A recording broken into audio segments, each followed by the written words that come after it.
They simply shoot first. Sociologist Dr. Frederick Smith appeared on Susan Whitmer's daily talk show, The Here and Now. How did it all begin, Dr. Smith? Many people are terrified. I know others who claim they feel safer, but those folks rarely leave their homes anyways.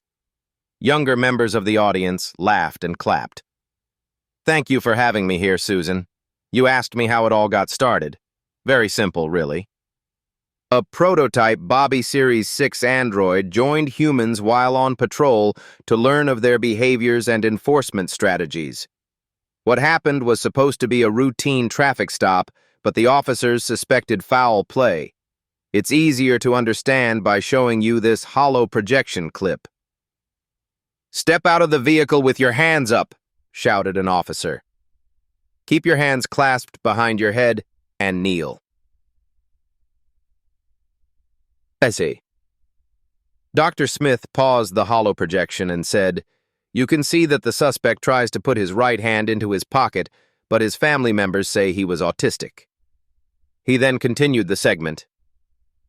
"Stop or I'll shoot," shouted the same officer. The suspect flinched, and the officer shot him in the head. The clip ended.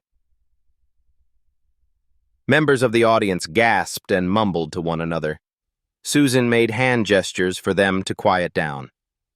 "Is that why all android enforcement officers carry those nanite stun weapons instead of guns, Dr. Smith?" "Indeed they do, Susan. The paralyzers are proven to have no adverse health effects, even on those with cybernetic implants.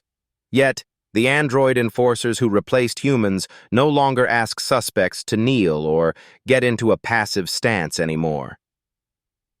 "Dr. Smith, is that because they have no fear over physical harm or death?" "That's correct, Susan. They simply shoot first."